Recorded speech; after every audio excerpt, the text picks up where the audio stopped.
So our second presenter of our second round is Professor Laurent Frossard. Laurent is a bionic limb specialist, passionate about developing groundbreaking prosthetic solutions that not only provide individual benefit, but are also responsive to clinical benefits, health service delivery, and health economics consideration. So Laurent, if you would like to do an audio description of yourself, and I will hand the reins over to you. All right, thank you, Ella. Description. I'm 170. I'm also 90 kilogram, but that was 20 years ago. Last time I weighed myself. If I had hair, they would be gray, but I don't have. In fact, I'm bald like an egg, and I do have blue eye. And today I'm wearing a blue shirt from Kmart, and the background is my messy office. I've also have two kids who are telling me all the time, "Dad, Dad, Dad, stop being a comedian." And I think you understand why now. All right, so between 7 a.m. this morning and midnight tonight, approximately 2,000 individuals will lose their limb in the world at the rate of 1 in every 30 seconds.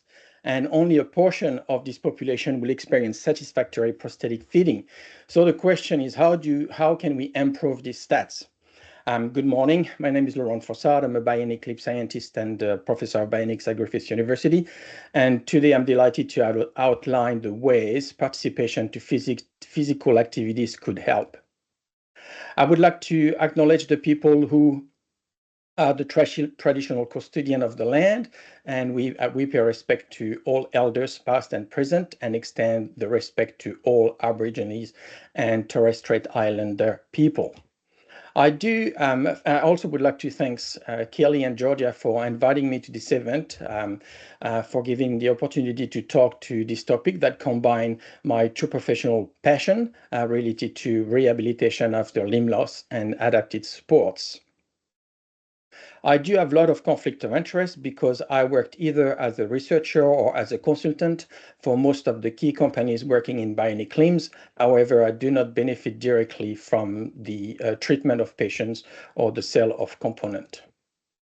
The stats indicate that approximately 75% of individuals with limb loss could be classified as prosthetic users. However, most of them will not experience a great deal of mobility. In fact, about 25% will abandon their prosthesis and classify as a non-prosthetic user within the first year post-amputation. So this is essentially because end users tend to be stuck in this revolving door when they alternatively experience painful and pain-free prosthetic fitting, and eventually some of them will give up and abandon their prosthetic limb. One way to maintain active use of the device and mobility is to promote social inclusiveness. And this can be done in many ways, like promoting social interactions and making physical environment more accessible. Another way is to improve the rehabilitation to reduce abandonment and maximize functional outcome. Hence the benefit of participating to physical activity and/or parasports.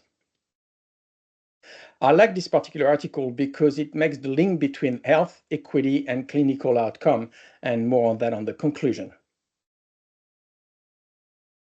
This article provides some insight into several barriers to participation into parasports, including poor knowledge of options, lack of social support, poor access to facilities, lack of equipment, devaluation of parasports, and cost.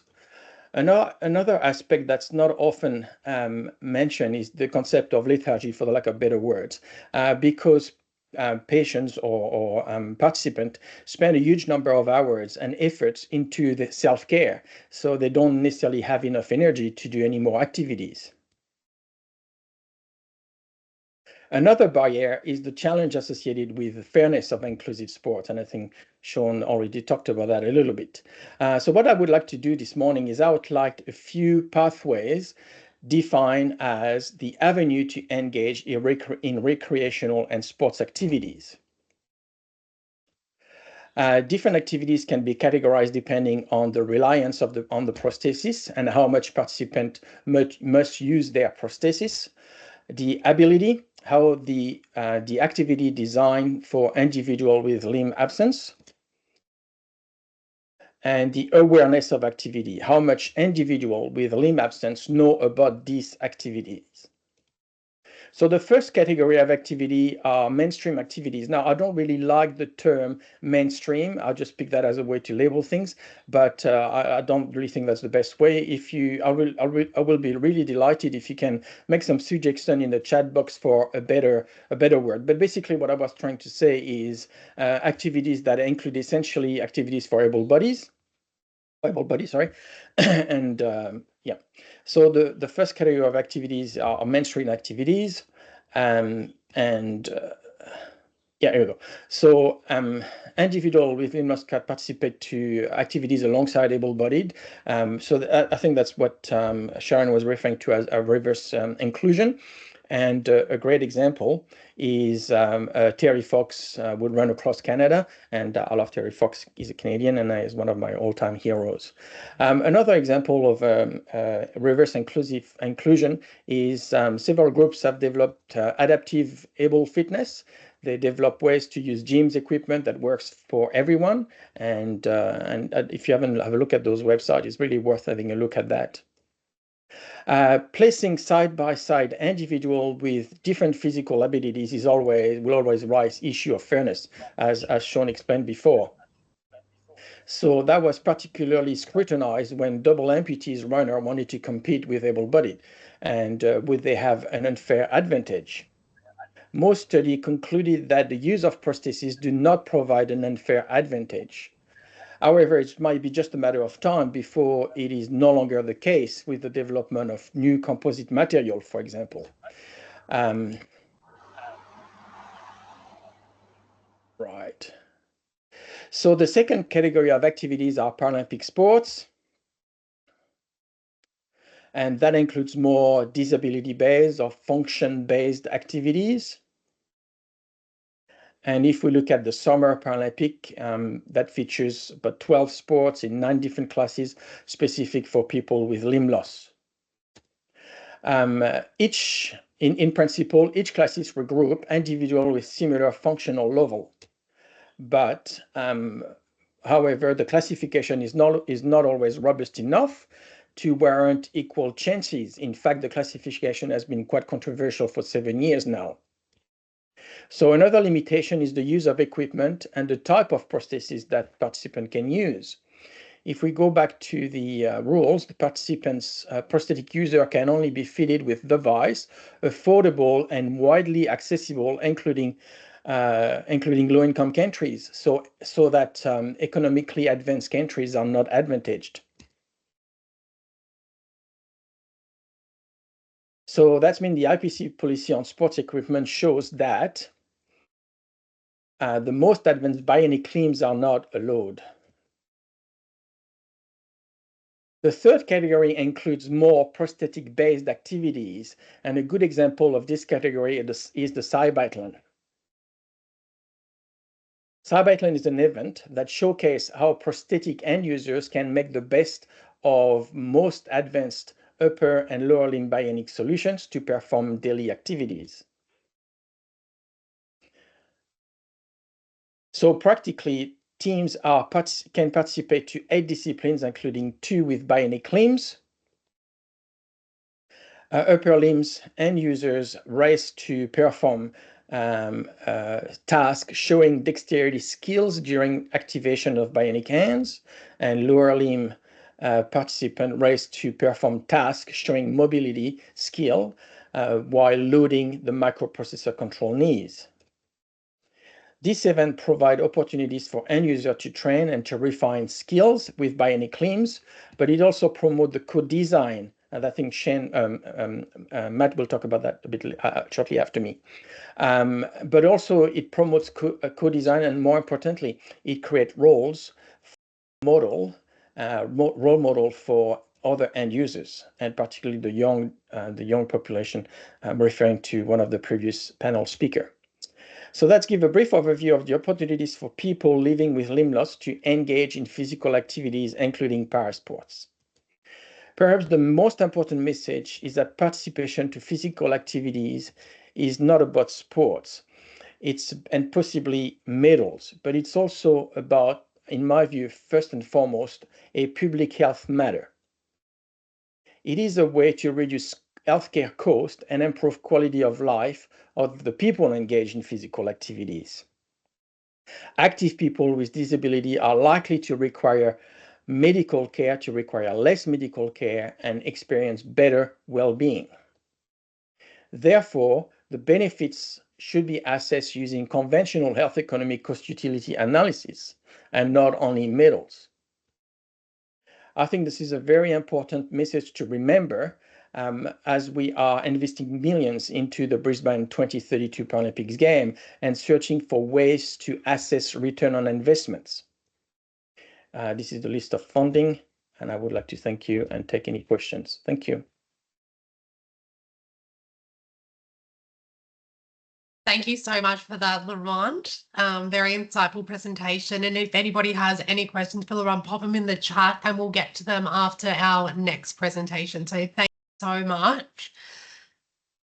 We're now going to move on to our next presenter who, oh goodness, who is this?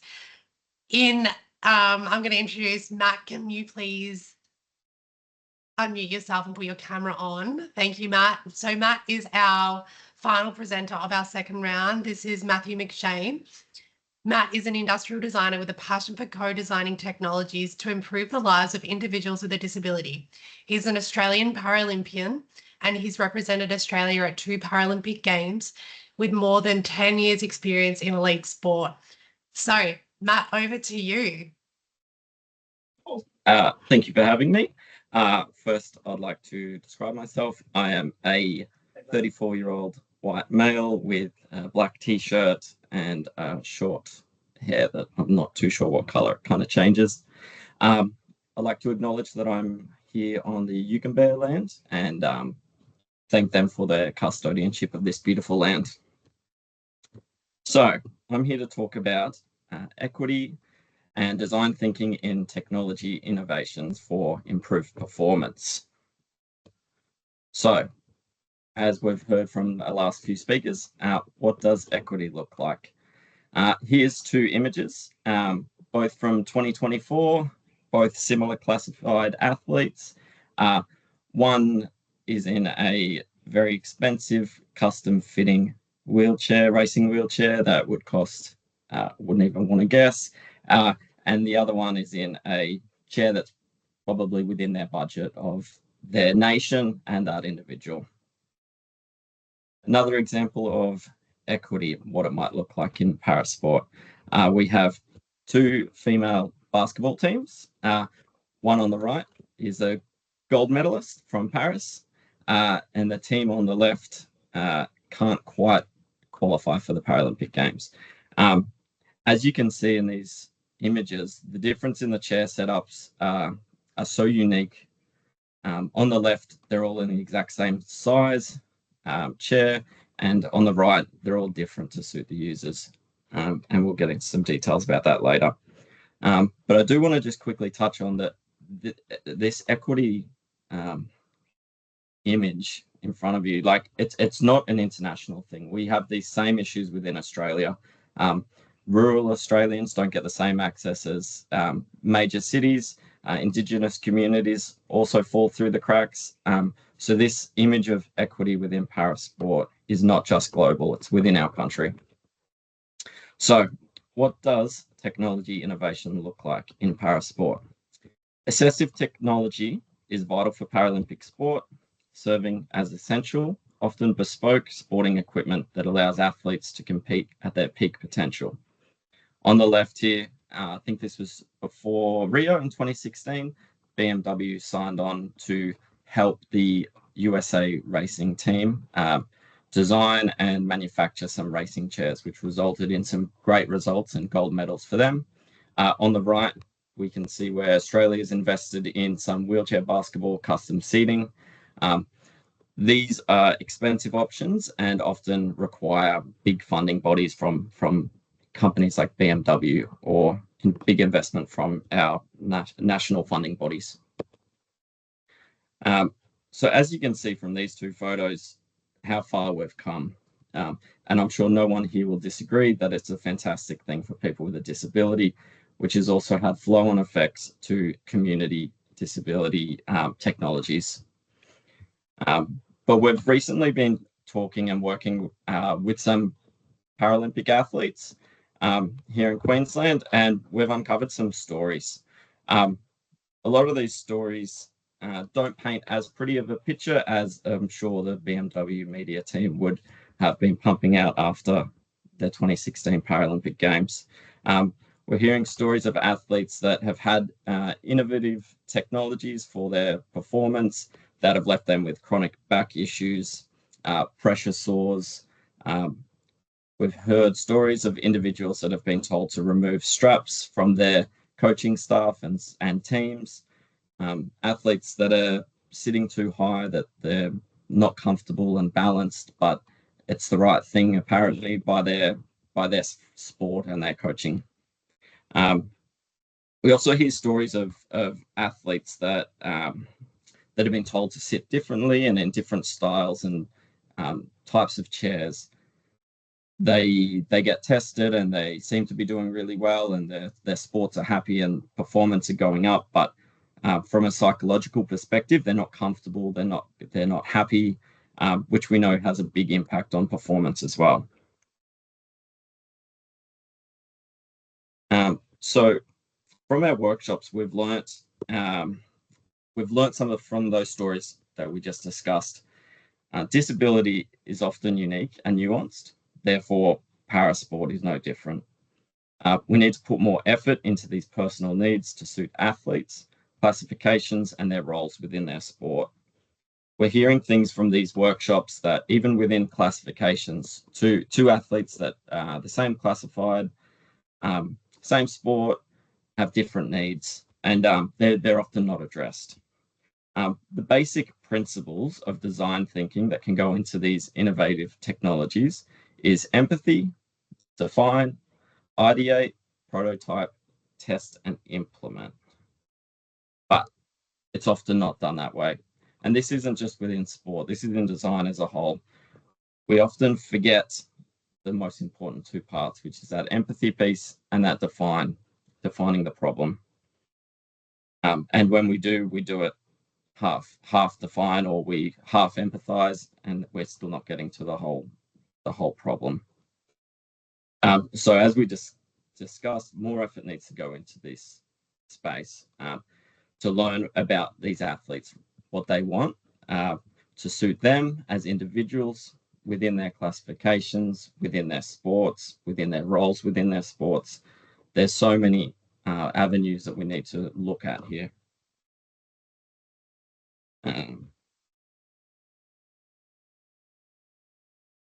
So what's missing?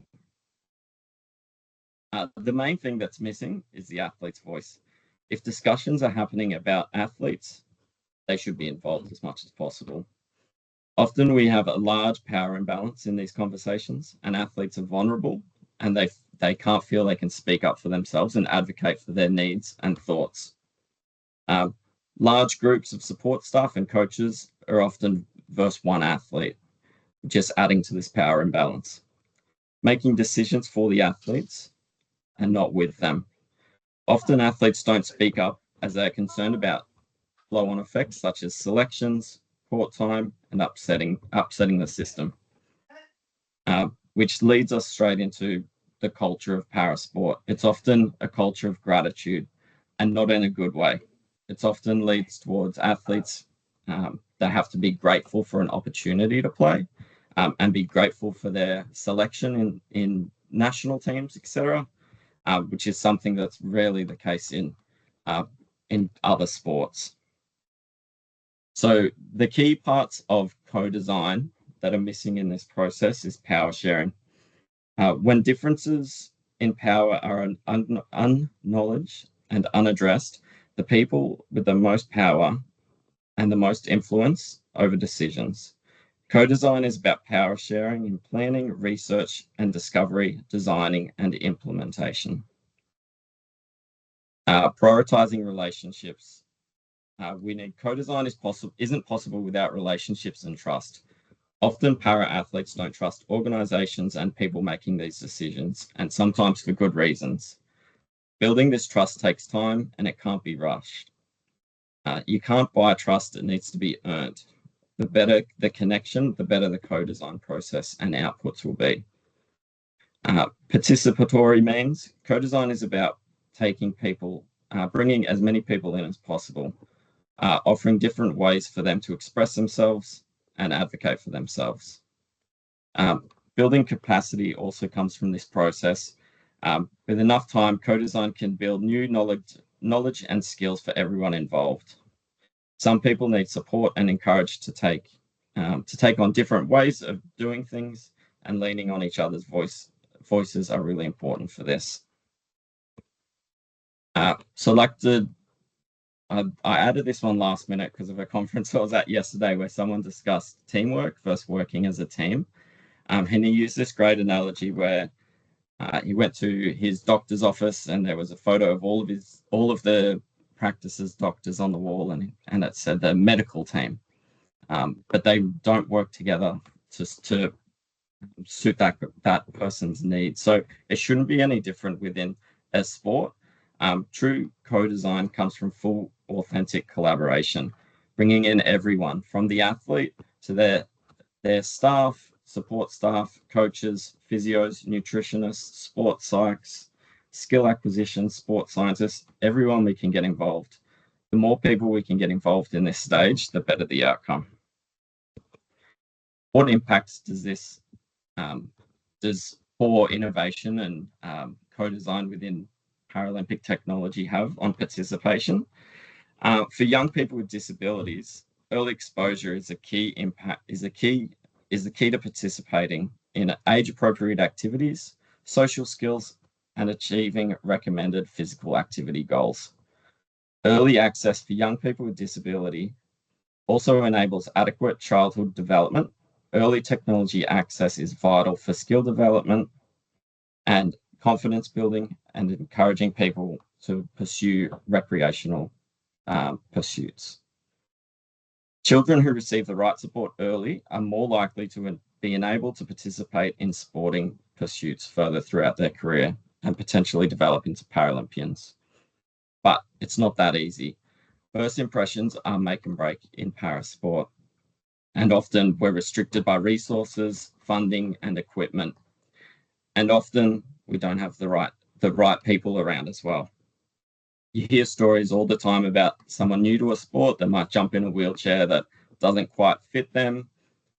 We take a cushion out to suit their height, but these workarounds aren't sustainable, and they often leave people thinking it's a hassle. Impacts on high performance.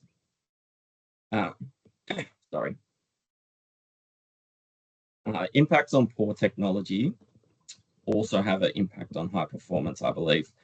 If someone is new to a sport and they're in the wrong equipment, they can't develop their skills. They might fall through the talent ID cracks, and they might be classified poorly, sitting in the wrong equipment just because that's all they have access to. So next steps. Everyone will require technology innovation for everything. We need to have a wide lens on this when developing technologies. It's not enough just to focus on performance, because people with disabilities face barriers to even get to sport. Just to participate in sport, there's barriers in getting to venues, having accessible venues, parking, bathrooms, lots of different things. So without collaboration with an athlete and person focus, we will be doing research that probably isn't wanted or needed, and developing technologies that probably isn't wanted or needed. Thank you. Thank you so much, Matt. I would now ask you to keep your camera on, and can I please ask Laurent and Sean to please turn your cameras back on, and we'll spotlight you for some questions. And Sean, where are you? There you are. Beautiful. Okay. Well, the first First of all, thank you all for your incredible presentations. I thought they were very insightful. The first question I've got in the chat is directed to you, Sean. What are your thoughts on the potential advantages that transgender athletes could have by competing in elite sport, for example, a man transitioning as a female and having a competition advantage based on their testosterone levels and or body composition?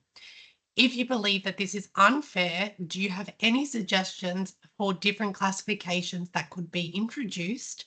Example, classifying athletes based on hormone levels to allow fair and inclusive sporting competitions. Thanks. It's great to get that sort of prickly question in a forum like this. This is exactly where we should be hashing out these sorts of questions. My thoughts are I'm not well enough informed on the ins and outs of the transgender situation to really give you a technically correct answer.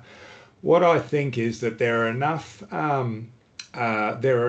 questions raised about transgender about the transgender issue to warrant more serious consideration of how we're classifying people, whether getting back to that, whether males and females are the best way to name classes, break up competitions, a proper consideration of whether there are differences, how big those differences are, and how we might get a sports structure that is going to ensure fair competition. And just to the last point, it's just occurred to me that from my presentation, one of the points that I'd press home here is that I'd have radically different approaches to recreational or participatory sport as against competitive or elite sport. I think there's a place for, you can do a much better, much less exacting role approach if you're looking for participation and recreation, where people are getting a chance to socialise, be who they want to be. You've got a much pointier issue if you want a system that's really going to recognise excellence, however we want to define that. And so my rather verbose answer then have a different approach for those two, and I would take a proper bring in the science of taxonomy to develop a classification system that's going to take account of gender properly. Thank you. And I think it's also very important to have these discussions when gender is very much a part of sport. And I would love to think that Paralympic sport is inclusive of all genders, transgender, non-binary athletes have a space, especially in Paralympic sport. And we have seen that, with sports in the Paralympic movement that don't assign gender, like wheelchair tennis, boccia, even wheelchair rugby, for example. We're very inclusive, and those conversations are definitely being had in sport, but I think we are fortunate enough in Paralympic sport to be super inclusive. So they are, they do gets a bit curly, but these are the forums to have those discussions in. So thank you, Sean. The next question I'm going to come to is to Laurent. So, and potentially to everybody as well. Ross has stated, the point of trust is incredibly important, and trust takes time and it cannot be bought. And it does lead to an issue around many NSOs that are trying to prepare for 2032. It is the big buzzword, the green and gold runway. how, and through this rush of the green and gold runway, we've seen talent ID days, we've seen, the come and try days, but how does this rush of bringing new athletes into the sport harm or potentially harm the development of trust rather than build the relationship of trust? And how do we build that? So, Laurent, I'll start with you. And I think if anybody else has points they would like to add, jump in as well. Right. So I think, in my view, any opportunity to be involved is good and welcomed. So if the process of driving people to participate to recreational and eventually to competitive activities is through a spotlight that occurs every 4 years of the Paralympic Games, that's good. But it has some limitations. One of the limitations is that it makes the identification of the potential athletes and any other people with disability involved in sports, it leaves them in the space of sports. And that doesn't necessarily talk to the people involved in the big decision making in healthcare or in the organization of cities, like urban people, for example. So in another word, I'm not sure that by promoting sports, like high-level competitive sports, is actually translate directly, or succeeding to do that rather, by having lots of gold medals, is actually succeeding to have more park with adapted equipment that could be available to anybody else, because the people involved in urban development don't look at the charts for gold medals. What they look at is the distribution of people with disability, and eventually somebody along the way will do a proper cost effectiveness analysis by saying, if somebody that participate to sports activity reduce by X amount or X number of visits of the GP, this is the benefit for the society. If we reduce by augmenting the number of people participating to recreational sport, we decrease the intake of painkiller by X amount. This is the social benefits. And unless we find a way to capitalize on those medals and on those participation, and we capitalize on that and translate that into more public health type of policy and speak the language of the people involved in those things, I think we're not capitalizing enough. No, that's not that. It's just Sorry. That's it. So beautiful. Thank you for your comments. Matt or Sean, did you have any answers or any further remarks on this question? Yeah, I'll jump in. Sorry, Sean. I think Georgia covered it. She gave a great example of, yes, it does harm trust. We force athletes into this environment and it's not set up with a good structure around it and educated people. It can definitely harm trust. Yeah, no, I thought it related well to your presentation too, Matt. I think that we've got such diversity, such heterogeneity in our parasport group coming up. There's always a real peril in overgeneralising any point of view. There are actually a whole lot of people, as has also been pointed out, who don't even know they've got a disability that would be eligible for parasport. So that they're wandering around. There's less of that sort of trust issue. The medical risk overall is generally reduced in those sorts of with those sorts of athletes, not eliminated, and it's certainly higher than it is for people who don't have disabilities. But as that impairment severity and the number and severity of co-occurring conditions increases, then the medical risk increases, and you end up back with the stories you were talking about, Matt, with the people getting put into inappropriate chairs, getting a rub or a knock, and ending up with a pressure sore and lying face down for 8 weeks in hospital. So there are, and that's going to hurt trust. So there's it's why I think, again, another reason for thinking slightly differently about people with athletes who have got high support needs as against people who have got impairment severity, which allows them to transition in and out of able-bodied situations. And I think the trust is a big part of that. Yeah, absolutely. Thank you. Matt, I'm going to ask you a question now. Any thoughts on how the balance empowering the athlete in the design process versus bringing in as many supporters, collaborators as possible? Is this individualized to the athlete? Yeah, thanks, John, for the question. You can look at it a couple of ways. You can bring in as many people as you want, and if that individual still isn't empowered and the power sharing isn't equal across parties, then it's not going to achieve the good result. I think probably just be sensible in the design process. Work within the individualization of the athletes. Everyone's different.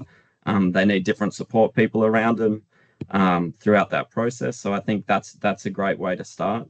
Think of the athlete first and hear their voice and who they would like in the conversation. Yeah, quite often we miss that part about asking the athlete what they would actually like and who they would like to be involved in the conversation. So, and then that also would tie into the conversation around trust and safety, around what some of our other presenters have spoken about today as well. So big topic. We have a question here to all of you, and I will start with you, Sean.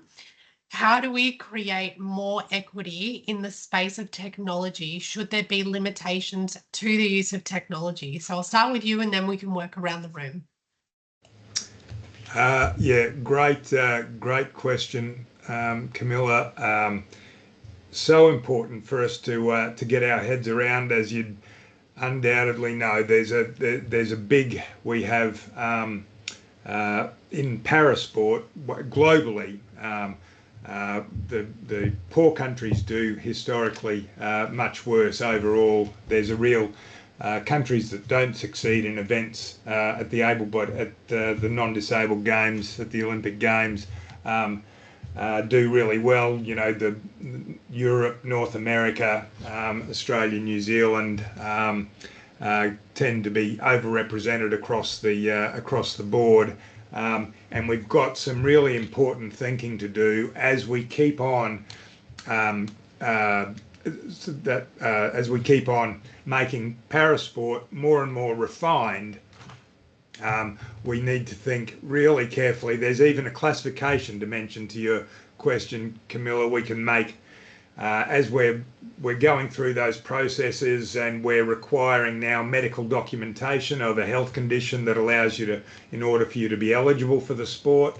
If you're coming from somewhere you might not even know you've got a disability, you don't even know what it is, you've never been diagnosed, you might be good at your sport, but you've got to hunt around and try to make a medical appointment to get to tell somebody that give you information that you already know. There's in terms of barriers to parasport, I'm all for the elite. I think providing a stage for recognising excellence in the context of particularly severe disability is really important. But the technology is a big component of that. We've got to do something about something about regulating that, because we're a sports organisation that was founded on a principle, and the principle is equity and diversity. There's no other sports organisation on the planet that has that motivation. That's why it was founded. Nobody else anybody else did that. So if we're not doing it well, if we're not dealing with technology well, then that's sending bad messages to everybody. We're creating socioeconomic divides in an organisation that's meant to be promoting equity. Yeah, beautiful. Laurent, I'm going to ask you the same question. So how do we create more equity in the space of technology, and should there be limitations to the use of technology? Well, I think the low denominator common denominator for technology has an equal place as the technology specific activity. I don't see them as being mutually exclusive. I can completely understand where the IPC is coming from by making sure people who have access to better technology are not advantaged compared to people who don't have. But it has limitation as well, which is it's not really it's not really promoting the best of what people can do with the technology currently available. So I think the concept of the way the IPC works is good. But on the other hand, you will get a lot more interest of people who will be participating to sports when technology is the classifier.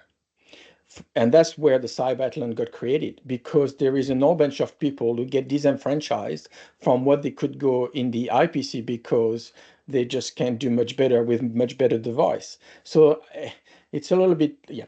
So those people disenfranchised will find a great deal of interest and enjoyment at doing other cybathlon activities when in fact the classifier is the technology. So people with microprocessor control knees, independently of the age, weight, race, gender, whatever, all the people with the microprocessor knee compete against each other. So it's not about the physical ability, it's about the ability to use the technology. That's what the classifier is. So I don't see those two mutually exclusive, but I see they all have a different place. Beautiful. Thank you, Matt. I would say I would hate to see limitations put on technology, because technology is what makes the Paralympics work. It's what makes it amazing, and athletes can reach their potential while using technology. But I think the regulations around it, and as they're evolving and changing, needs to be looked at every time there's advances potentially. In terms of like equity as a whole, there's a big difference between equity within sport and equal access to those technologies that can level the playing field globally or whatnot. And like that's a big issue that I'd love to see fixed. And it's like the reality is within disability, that should be the last straw to dealing with sporting equipment. We need everyone with a disability globally to be sort of looked at first, and then sport could be the last thing. But the advances within sport really do flow onto community access, where equipment that was very expensive 10 years ago is more affordable now, and there's investment in sport. So I think that's a benefit to people with disability in the future. Yeah, absolutely. And making these technologies more affordable. Laurent, sorry. Can I just add something? Actually, Great. one of the best way to improve access to technology for low-income countries is to allow the technology, the more rich country to use better technology because of the waterfall effects. And it works a little bit like a tent. The higher the higher the main pole is, the higher all the other poles are lifting at the same time. Yeah, absolutely. And I think, leading into Brisbane 2032, they have labelled it as the Oceania Games as well. So how can we here in Australia leverage our resources and our, engineers and co-designing theories and whatnot to help expand the technologies into countries in the Oceania region as well? Because like you mentioned, Laurent, the waterfall effect, if we can help, we are very fortunate here in Australia, if we can help our Pacific region as well, we're only going to amplify the Paralympic movement moving forward as well. So I agree. Well, I've got one question that's come in as well from a secret source. So I want to understand a little bit more around creating positive environments in the talent. So creating positive talent development environments and practical tools that we can use to make sure that we do not leave it too long and long to talk to and understand our athletes in running the risk of losing our athletes when we are creating an environment for our athletes so that they can develop and progress through the pathway. So a little bit of a two-part question here around what we can practically do in our environments to create them, to make them more, welcoming and inclusive, touching on using, your personal experiences and your lens. Matt, I think I'll start with you. How can we create an environment where we don't risk losing athletes, specifically from your research and your seeding project? I think like educating people involved in sport. There's so much nuance within disability, and using wheelchair rugby as an example, there's a lot of athletes that might turn up to try that sport that can't thermoregulate properly, and if there's a venue that's not set up for a good circulation and there's access to water and things like that to help them perform and try and participate, they're going to, it's a health risk as well, but they're not going to come back. And if coaches and support staff and these sports in general aren't aware of all the nuances within that, within these spaces, it's not very healthy or a good environment for people to come and try and participate in this sport. Yeah, wonderful. Thank you. Well, we are all done for unless anybody has any other questions that they'd like to ask, pop them in the chat. But I want to thank you all, Matt, Laurent and Sean, for contributing to today's discussion and to our other presenters as well.